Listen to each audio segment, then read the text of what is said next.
Namaste everyone, welcome to Ray Optics CET NEET class.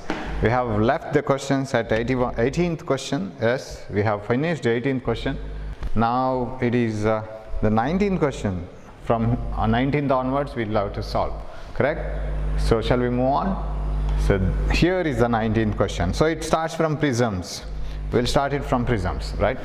So you know all the formulas, right? We are well equipped with all the formulas of prisms. N equal to sin A plus d by 2 by sin A by 2. Angle of the prism is R1 plus R2. Need not explain much about the synopsis.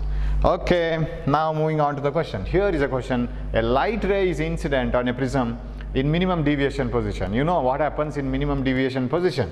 The two rays of light, the two angles of refraction here, R1 and R2 will be equal, and I1 and I2 will be equal. I1 and E, angle of emergence and angle of incidence will be equal, and R1 plus R2 is equal to A, and 2R is equal to A, and all those things are basic things, you know it. Now it is in the minimum deviation position. A ray of light is incident on a prism in minimum deviation position and it suffers a deviation of 34 degrees. Okay, then if the shaded half of the section is removed off, then the same ray will suffer a deviation of, I think we have not finished, so it has been skipped. Okay, we will move on to the 18th question later. A light ray incident on a prism is in minimum deviation position and it suffers a deviation of 34 degrees. If the shaded half of the section is removed off, yes, suppose this prism is made into two halves and only this one is kept, then in the N is equal to sin A plus d by 2 by, or if you take a thin prism, light rays into a prism in minimum deviation position. Okay, here you can't, dm is equal to A into N minus 1. If you compare, when you cut the prism into two halves, refractive index of the prism doesn't change. Only angle, the angle of minimum deviation depends on the angle of the prism itself. So automatically when the shaded half is removed, 50% of the angle of the prism is changed, but refractive index remains the same. So angle of minimum deviation is halved because of the angle of the prism is halved. So this is A by 2. So 34 becomes, angle of minimum deviation becomes, 34 becomes 17 degrees. Simple question. We have not finished 18th, right? So we will have to move back. Yes, the principal cross section, I think we have finished 17th, yes. The principal cross section of a prism of an equilateral is an equilateral triangle. What do you mean by that? Angle of the prism is 60 degrees. So if you cut a prism like this, principal section means if you cut a prism, if this actual prism in 3 dimensions will look like this. If you cut a prism like this here and look into this part, you will get a triangular shaped face, right? Cross-sectional view.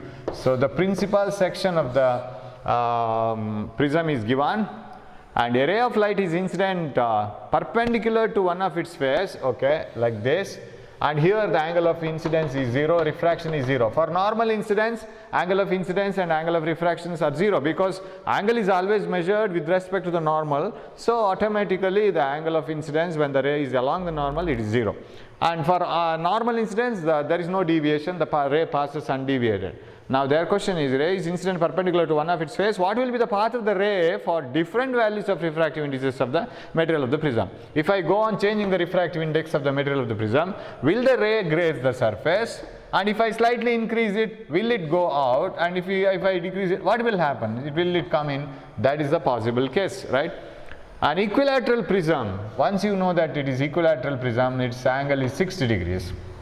Now, if you know the angle as 60 degrees, here you know that the first angle of refraction is 0. What is the second? Now we will take it for grazing, that is critical condition. And if you move away from the critical condition, it is total internal reflection. If you move within the critical condition, it is refraction. Okay, we will see the critical condition case. When it is critical condition, that is the ray just grazes the surface, which is neither reflection nor refraction. Right? In that condition, what is the angle of incidence and what is the critical angle needed? This is IC, right? So R2 is IC, critical angle, and this is 90 degrees, right? So I can apply Snell's law or directly N equal to 1 by sin IC, the critical angle formula. or I can apply Snell's law, n sin IC, right, n sin IC, this is air, 1 sin 80. Nothing is told about the second medium in the problem. So we will automatically take it as air. So n sin IC is equal to 1 sin 90. So what is this one? N is equal to 1 by sin IC. Refractive index of this denser medium, when the ray tries to travel from denser to rarer medium, is reciprocal of the sine of the critical angle. So refractive index of the denser medium is reciprocal of the critical angle. And here what is critical angle? R1 plus IC, R1 plus R2. The second angle is the critical angle itself. R1 is 0 and that is A. 0 plus IC is equal to 60, and if you know sin IC, 1 by sin 60, sin 60 is root 3 by 2. Right, R1 plus IC is equal to S, n equal to 1 by I sin IC, right, sin 60 is equal to root 3 by 2, where did I go wrong, yeah, then n is equal to 2 by 1.732, and when you divide 2 to 1.732, definitely answer will be greater than 1. Because this is not 2, this is 1.732. What may be the answer? According to the options, everywhere they have given it like 1.15. Actually, this should be 1.15. Okay, this is 1 mu greater than or equal to 1.15. Sorry, 1.5 itself. That is 1.5 itself. Okay, now we have to select the correct option.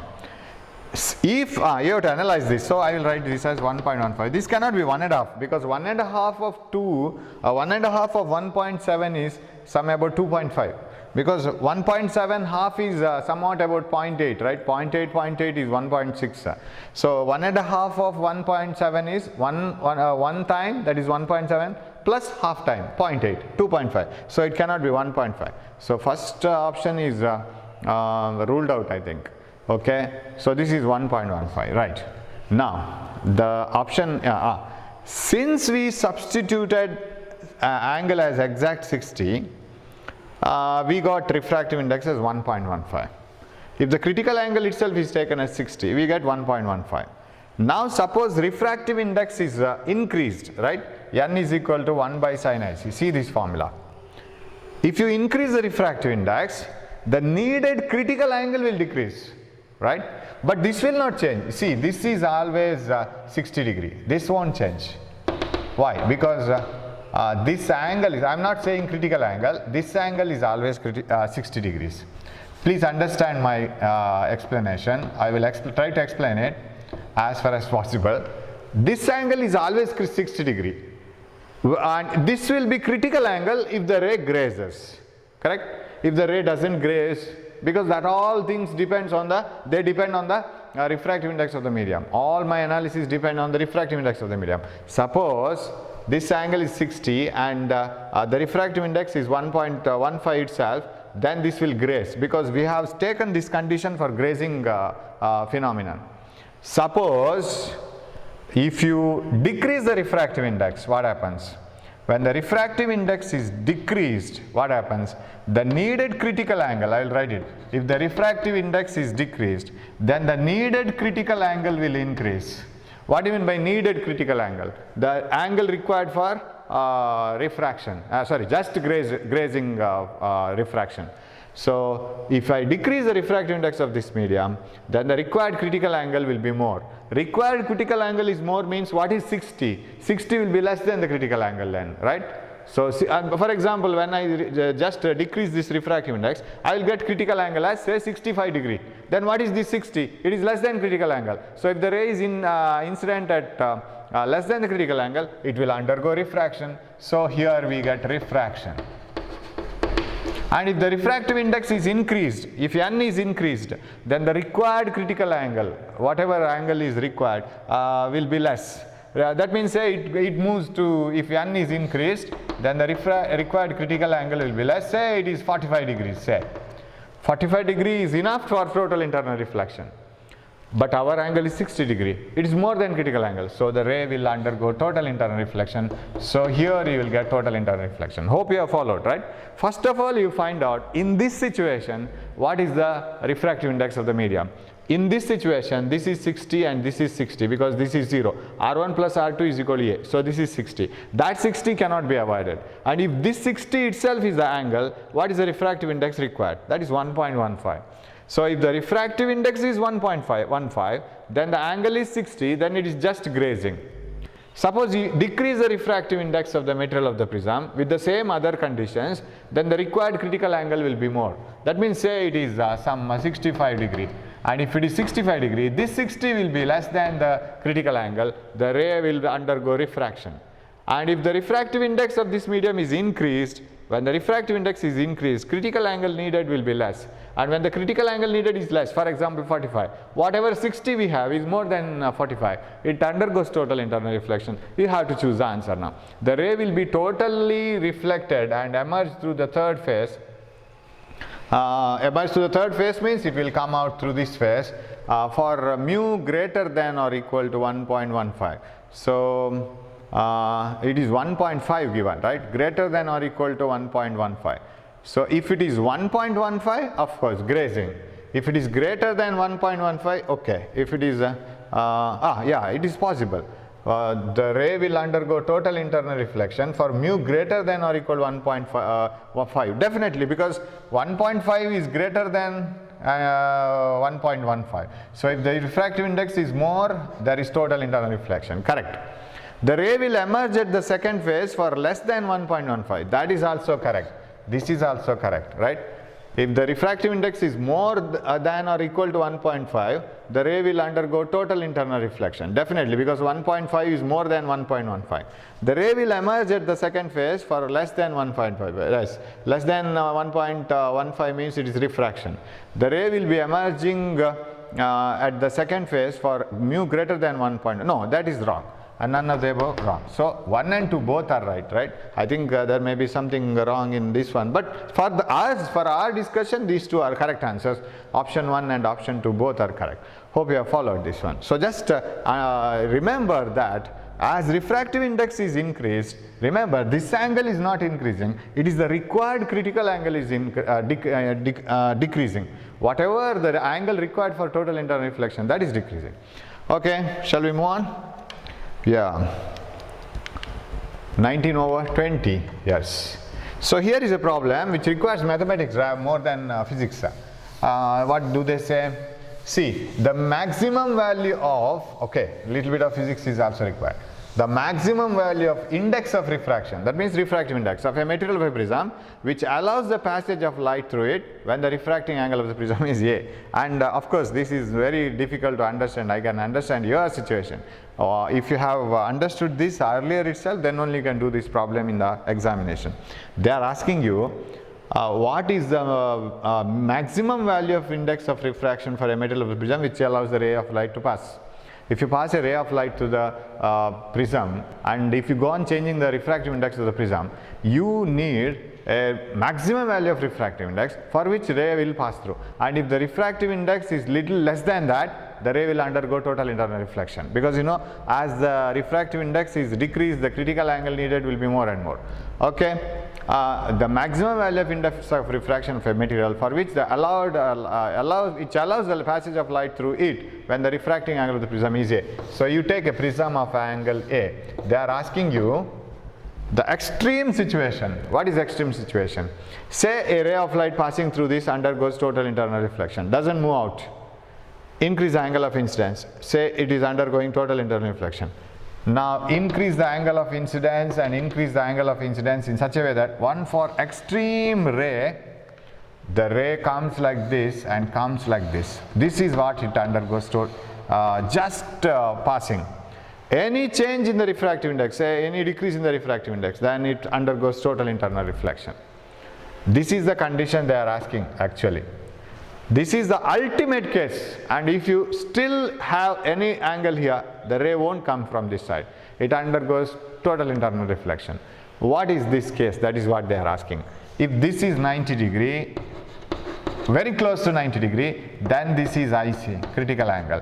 and if this is 90 degree and this is IC. So this is a very critical situation where a ray of light incident very closely parallel to the one phase undergoes refraction and comes with the closely parallel to the second phase.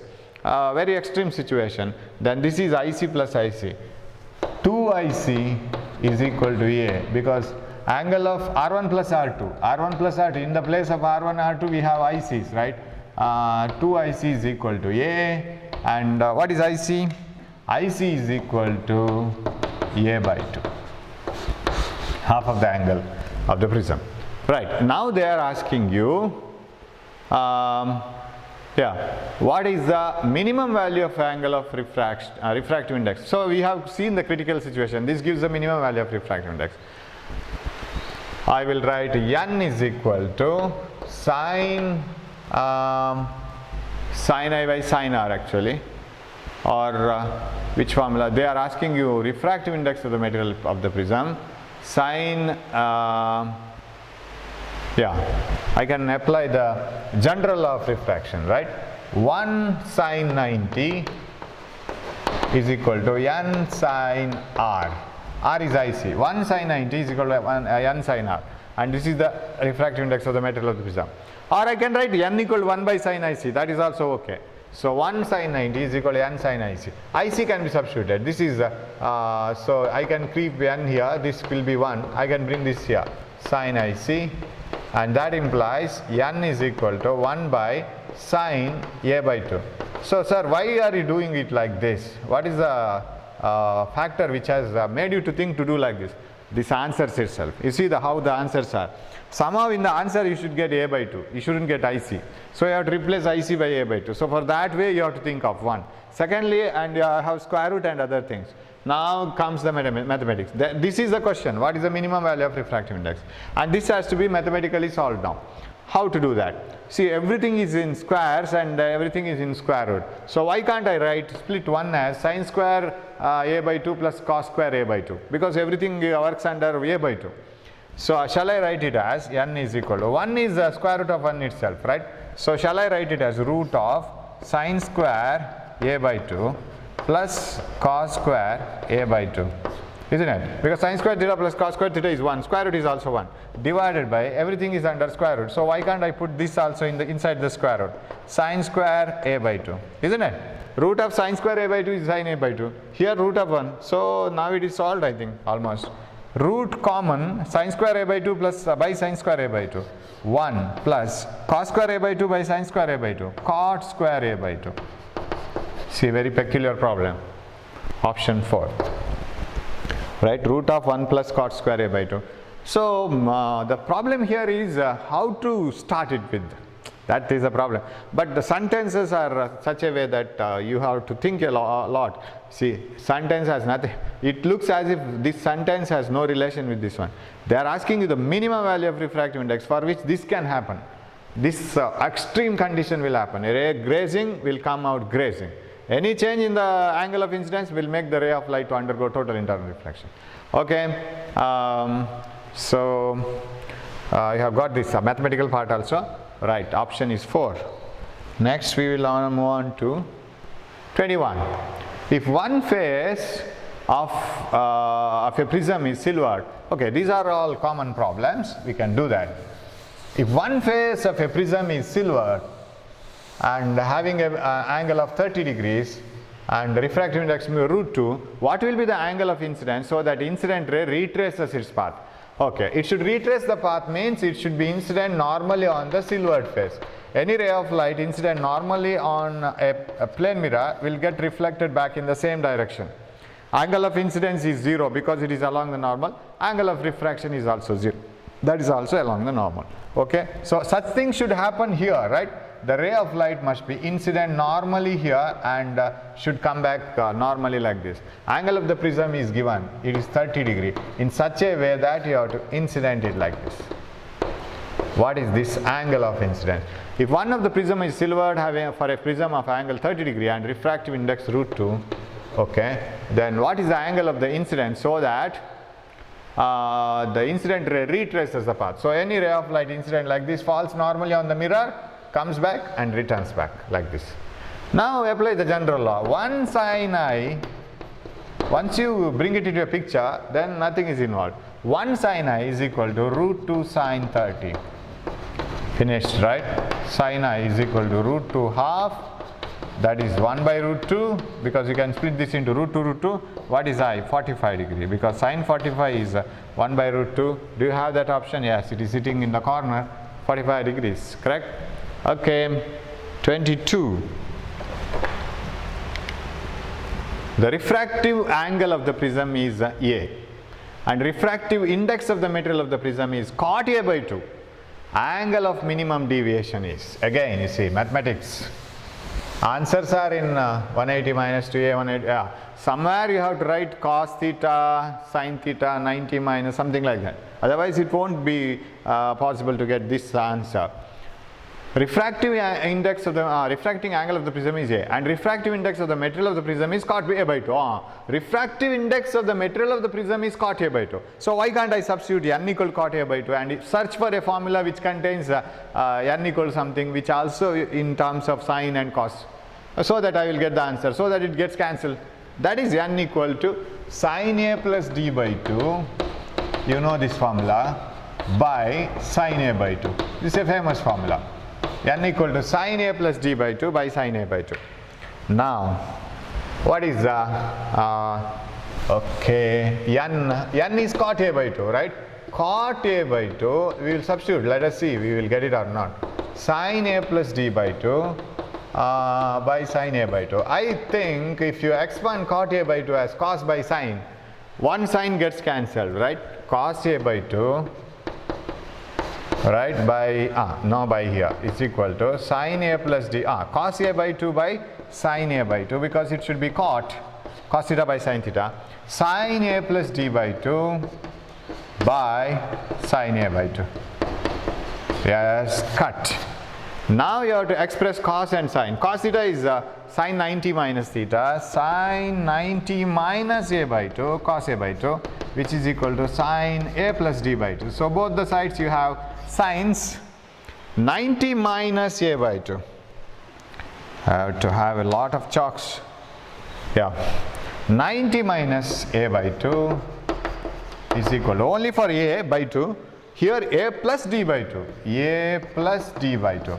So shall I bring this A here, 2 here? 180 minus A, because 2 into 90, 2 into A by 2 is equal to A plus d. What I get? What I have to express now? Angle of the minimum deviation, d.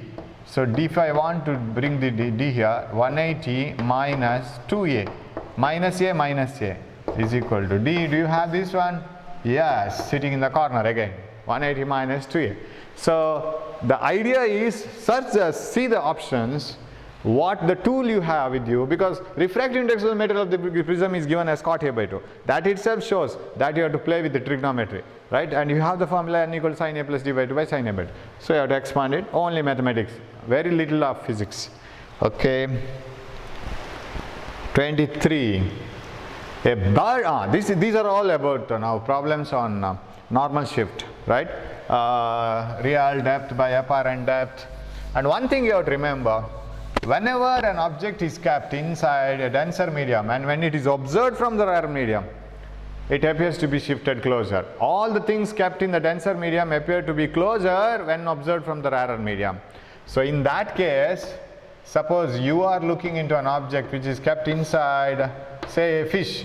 Fish appears to be here. So we call this as the real depth, and this is the depth at which we see it, apparent depth, and this is the total depth d, right? Okay, real depth, and this is normal shift. Remember how much it has been shifted from the real position to the apparent position, and n is equal to real depth by apparent depth. Now if you are inside the swimming pool and look into a bird flying, it appears to be far away. Everything kept in air appears to be away and away when it is observed from water. So everything will be larger. For a fish, this world is larger than what it appears for us. we will see the world through air, right? So and there is no shift in the position of the object, because we are in one medium and objects are also in the same medium. But when you look into an object in the denser medium, everything appears to be shifted closer. But for a fish inside water, outside coconut trees will appear longer and longer. A bird appears to be far away and far away than the actual position. So the whole world appears to be larger than what it is for a human being. So in the same way, so now in that case, if you are in denser medium and if you are observing the objects in the rarer medium, refractive index of the denser medium, same denser medium, the outside medium is air, okay, then apparent depth by real depth, right? That is what you can write. So you can change the formula like that. Okay, now we will move on to the questions. When you solve the questions, you will come to know. So another thing is, I see, n equal to real depth by apparent depth, right? How much objects kept in the denser medium will appear to be closer? Bring this AD here. The apparent depth, 1 by n times the real depth, right? N times less. 1 by n times less. What about in the other case? Real depth by apparent depth by real depth is refractive index. When you are inside water and observe the objects on the outside, how many times it appears to be away? Apparent depth is equal to n times real depth. It appears to be n times away, right? That you have to remember. N means refractive index times. Okay, coming back to the question now. A bird in air looks into a fish vertically below it, inside water. H1 is the height of the bird above the surface of water. Let me write it. Height of the bird above the surface of water is H1. Okay. And above the surface of water. H2 is the depth of the fish below the surface of water. This is H2. Depth of the fish below the surface of water. If the refractive index of water with respect to air is mu, so refractive index of water with respect to air is mu, then the distance of the fish as observed by the bird is distance of the fish as observed by the bird. It is as if we are looking into a swimming pool, and what is the distance of the depth of the bottom of the swimming pool as seen by you. From where? They are asking you distance of the fish as seen by the bird, right? The distance of the fish as seen by the bird. But bird will not have any change in H1, because surface of water appears to be at the same place as seen by the bird, because it is observed from air. What about fish? Fish is inside water. It appears to be shifted nearer. How much? So what is the apparent position of the fish here? What is this? Apparent depth.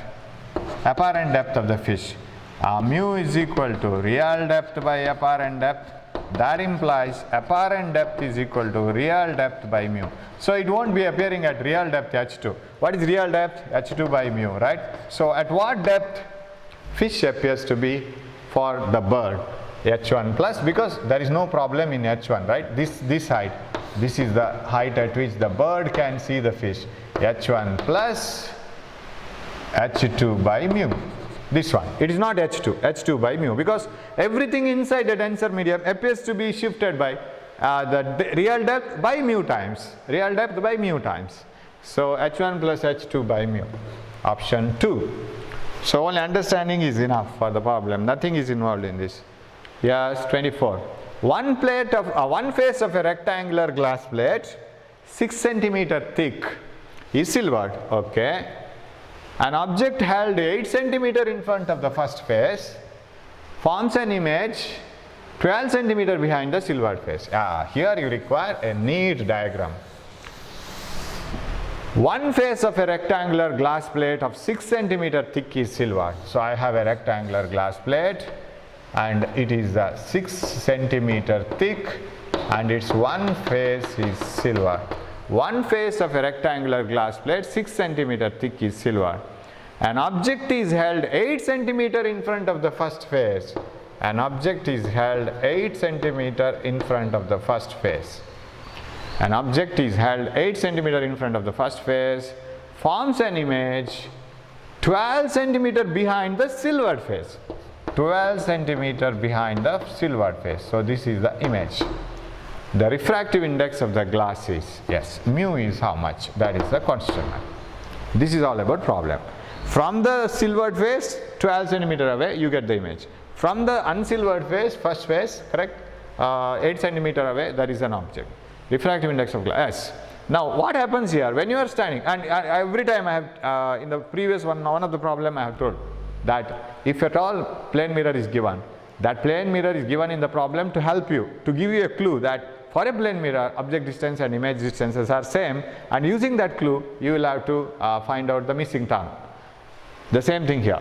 But what happens is, if you are standing in front of a mirror, that mirror is kept back at the back side of the glass plate. That means the back side of the glass slab is silver. Here is the mirror. Are you at a distance of 14 centimeter from the mirror now? No. In reality you are, but that mirror doesn't appear to be at the 14 centimeters. It appears to be shifted nearer. This is the apparent position of the mirror. So let me write this as x. Mirror appears to be shifted by a distance of x.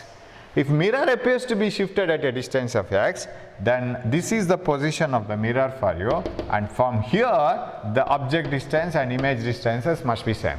Because you don't see the real mirror in front of you, you see the shifted mirror, and from there what is object distance, you will have image distance. So because that helps you to find out the refractive index. You know that refractive index, here of course there are so many formulas for refractive index, sin I by sin r, v1 by v2, all those formulas don't help you. Here only is the real depth by apparent depth, right? What is real depth? 6. Because if the mirror is here, you are looking into the mirror. Suppose this is the silver part, you are looking into the mirror like this surface makes the refraction, and here is the mirror, it appears to be shifted one. So how much the mirror appears to be shifted? Real depth by apparent depth, and that will help you to find out the refractive index. But if you want to know what is real depth, it is 6, apparent depth is x, because imagine that you are looking from here and this appears to be shifted up. Right? So this is normal shift, this is real depth, this is apparent depth. And remember, this doesn't come into picture at all. Right? It is only real depth by apparent depth for refractive index. What is real depth? From the surface. Even if the fish appears from a certain height from the ground, the shift is same as if a person is observing the fish from the bank of a river. If you are observing the fish from the bank of a river, and if the bird is observing the same fish from a top position, then the shift is same. Because in air there is no shift at all, only inside water there is shift. So depth inside the denser medium will be taken into account. Okay, so this depth is of no importance. Now first of all we will apply object distance equal image distance formula. What is object distance? 8, okay, I'll write it in different color. This is 8 plus 6 minus x, right? 8 plus 6 minus x, this one. What about image distance? X plus 12. They should be equal. So this is object distance and this is image distance. They must be equal. 8 plus 6 minus x. X plus 12. So 8 plus 6 minus x is equal to x plus 12. Shall I bring this x here and 12 to this side?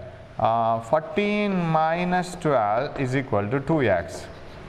14 minus 12.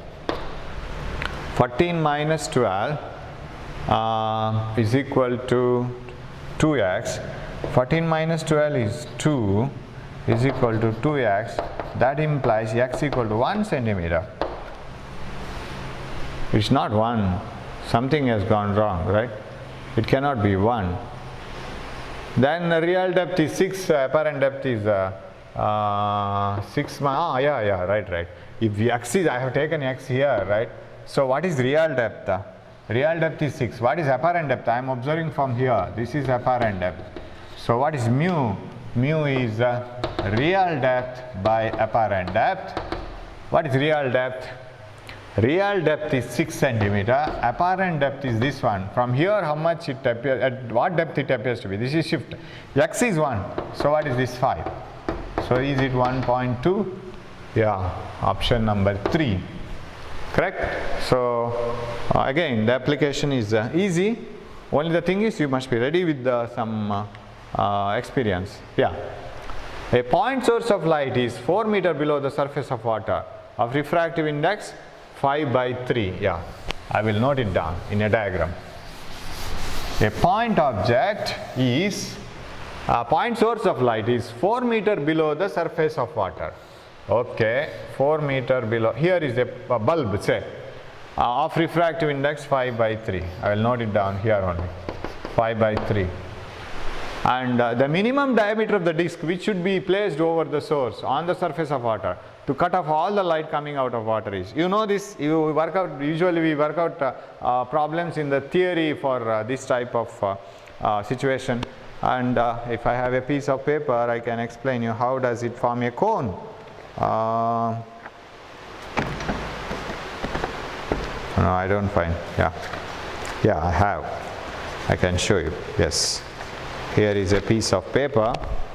You see, say this is the surface of water, and here is a bulb. A ray of light coming from the bulb may undergo refraction.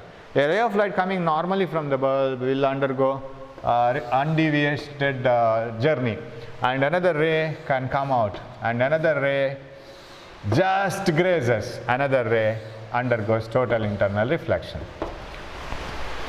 Now, what is this angle called? Critical angle. This is 90 degree, and this is refraction. This is total internal reflection from here onwards.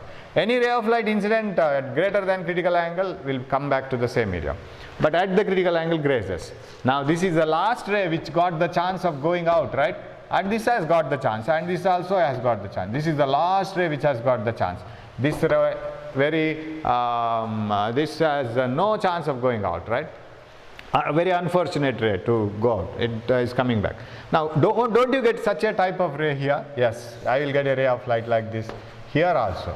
And any ray which is away from this will undergo total internal reflection. Sir, you are explaining this in 2 dimensions. What about in 3 dimensions? Won't you get a ray of light, because this is the surface of water, won't you get a ray of light like this just grazing, and another ray of light undergoing total internal reflection? Another ray of light just grazing like this on all the sides. What shape they will form if you consider all these extreme rays which are just undergoing grazing. All these extreme rays. Here you will get a cone shape, right? If this is the surface of water, you just make a cone like this. Yes, cone shape. And I am showing the path of the rays, right, using a cone. This is an imaginary cone, and this is the surface of water. Okay, if the surface of, say this is the ray which undergoes just grazing. Any ray of light beyond this will undergo total internal reflection. Now, won't you get another ray here which is just grazing on the other side of this cone, right? So, one here and another here. Won't you get it here in 3 dimensions? So, if you look into the surface of water, you will receive all the rays which are coming through this, right? Because all the rays within this circle, they are incident at lesser than critical angle, so they come out. Rays of light which are outside this circle, they undergo total internal reflection. That means they are not received from a person outside. Person outside will receive only these rays which are in this circle, because rays within the circle are incident at lesser than the critical angle, so they come out. Rays outside the circle are incident at an angle more than critical angle, they are reflected back. Rays at the edge of the circle are incident just at the grazing refraction like this. So, you see a patch of light in the circular form. Now, their question is, what is the question now? What is the minimum diameter of the disc? That means, if I close this surface of water by a paper again, I am not getting this one now. Yeah, like this. It's a cone shape now. So, if I want no light to come out, what I can do? However, light is coming not coming from all these surfaces. Light is coming only from this circular area, right? Fill this circular area with some other paper or any opaque object, light doesn't move out. Outside you need not worry, however the light doesn't come out. So, what is the minimum area of refractive index, minimum diameter of the disc which should be placed over the surface or source on the surface of water to cut off all the light coming out of it? I would rub this again, I have to draw a neat diagram. Yes, so here you have the surface, here you have the place where the source of light is kept. This is the grazing one, this is the grazing one, and you have a circular patch of light coming, because you have to imagine it in 3 dimensions like this. Draw a normal. Let this be the grazing ray. This is the critical angle, you know it. And if that is the critical angle, this is another normal. Normal normals are parallel to the same horizontal line. This is alternate critical angle. Again, IC and IC are equal. Okay, and this is 5 by 3. Yeah. And whatever depth is given, which should be the place to cut off? 4 meter below. This is 4 meter. This height is 4 meter. Bulb is kept at 4 meter. They are asking you the diameter. Let me write this as radius.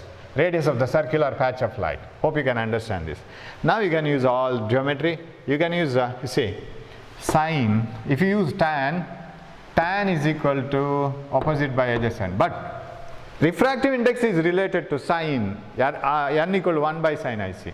So that has a problem. What I can do? I can take sine IC only because I know Pythagoras theorem. What is this one? If I know hypotenuse, I have two options, sine theta and cos theta. What is this one? Root of 4 square plus r square, isn't it? 4 square plus r square. So I can use sine IC. Sine IC is equal to 1 by n, or n equal to 1 by sine IC, correct? What is sine IC? Opposite side by hypotenuse. Root of r square plus 16, this one, is equal to 1 by refractive index, 1 by 5 by 3. That implies 3 by 5 is equal to, or r by root of r square plus 16 is equal to 3 by 5. Square it. When you square it, r square by r square plus 16 is equal to 9 by 25.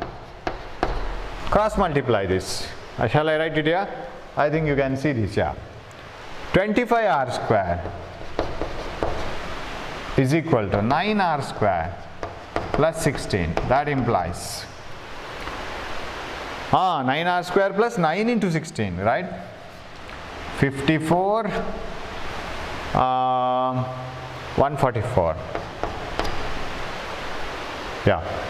Then subtract this. It is 25 minus 9, 16. That implies 16r square is equal to 144. That implies r square is equal to 144 by 16. Right? Yeah, it is 9 times, correct? Yeah, 9 times.